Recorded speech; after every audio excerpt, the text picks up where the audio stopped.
కోసం పరితపించిన పిల్లకోతి కన్నీరు పెట్టేస్తున్న ఘటన. జపాన్లోని ఇచికావా నగరంలోని జూ పార్కులో అందరి హృదయాలను కదిలించే ఘటన ఒకటి వెలుగులోకి వచ్చింది. మాతృ ప్రేమ కోసం పరితపించిన ఒక చిన్న కోతి కథ ఆన్లైన్లో వైరల్గా మారింది.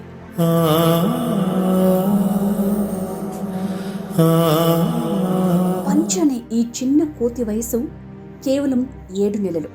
కానీ దాని కథ ప్రపంచవ్యాప్తంగా పాపులర్ చేసింది. పుట్టిన వెంటనే పంచ్ను దాని తల్లి వదిలేసింది. చాలా చిన్నగా ఉండటం వల్ల ఒంటరిగా అభద్రతాభావంతో బిక్కుబిక్కుమంటూ గడిపేస్తోంది.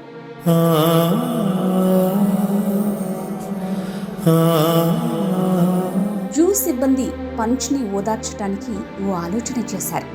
ఒక మృదువైన బొమ్మను పంచ్కి ఇచ్చారు.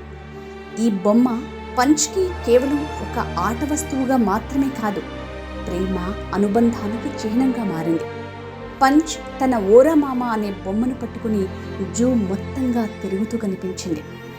ఇందుకు సంబంధించిన వీడియోలను ఆన్లైన్లో చూసి జనం కదిలిపోయారు. ఓరా మామ బొమ్మ రాకతో పంచ్ జీవితం నెమ్మదిగా మారడం ప్రారంభించింది. మొదట్లో తన బొమ్మను పట్టుకుని ఇతర కోతుల నుంచి దూరంగా ఉండేది. కానీ జూ సిబ్బంది క్రమంగా దాన్ని ఇతర కోతులకు పరిచయం చేశారు. కొద్ది రోజులకే పంచ్ తన కొత్త సహచరుడితో కలిసి ఉండటం ప్రారంభించింది. మొదట్లో కొంచెం భయపడి సంకోచించేది.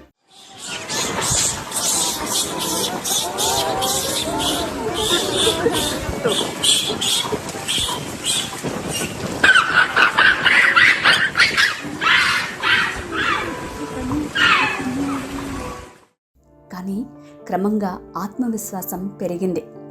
ఇతర కోతులతో ఆడుకోవటం, నవ్వటం ప్రారంభించింది పంచ్. ఇకపై ఒంటరిగా లేదు. క్రమంగా పంచ్ జీవితాన్ని ప్రేమ, అనుబంధంతో నింపింది. పిల్లకోతి ఆనందం ఇంటర్నెట్లో వైరల్ అయింది.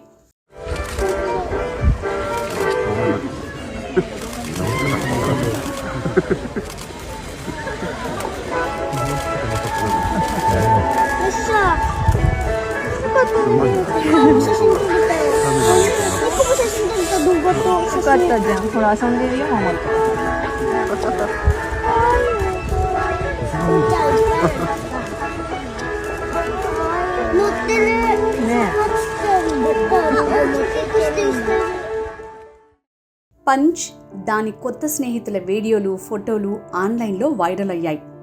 జనం వావ్, ఎంత మధురమైన క్షణం! పంచ్ వద్ద ఇప్పటికీ ఆ బొమ్మ ఉంది. తన కొత్త జీవితం, కొత్త కుటుంబంతో నిజమైన భద్రతను పొందుతోంది అని అంటున్నారు. పంచ్ని మందలోకి తిరిగి చేర్చటం అంత సులభం కాదు. కొత్త ముఖాలు, తెలియని పరిసరాలు, సంక్లిష్టమైన కోతుల సామాజిక నియమాలు, మొదట్లో చాలా జాగ్రత్త అవసరం. కానీ పంచ్ క్రమంగా తన భయాన్ని అధిగమించి సామాజిక బంధాలను ఏర్పరచుకోవటం ప్రారంభించిందని జూ సిబ్బంది తెలిపారు. ఈ వీడియోలు సోషల్ మీడియాలో వైరల్ కావడంతో పంచ్ పట్ల, దాని కథ పట్ల నెటిజన్లు అపారమైన ప్రేమ, అభిమానాన్ని వ్యక్తం చేశారు. పిల్లకోతి అమాయకత్వం, ఒంటరితనం నుంచి స్నేహం, అనుబంధం వైపు తన ప్రయాణం చూసి జనం చలించిపోయారు. కొందరు పంచ్ చాలా ముద్దుగా ఉన్నారని, దాని చిన్న చేతుల్లో బొమ్మను పట్టుకున్న విధానం చూసి నా హృదయాన్ని కరిగించారని అన్నారు. మరొకరు పంచ్ ఒంటరితనాన్ని అధిగమించి ఒక కుటుంబాన్ని వెతుక్కున్నాడని వ్యాఖ్యానించారు. మరొక వినియోగదారు కొత్త జీవితాన్ని కొనసాగించండి, పంచ్ మేము ఎప్పుడూ మీతోనే ఉన్నాం అని రాశారు. చాలామంది భావోద్వేగానికి గురయ్యారు. పంచ్ని చూసి వారి కళ్ళల్లో నీళ్ళొచ్చాయని, చిన్న జీవులు కూడా ఇంత పెద్ద భావోద్వేగాలను అనుభవిస్తాయా అని రాశారు.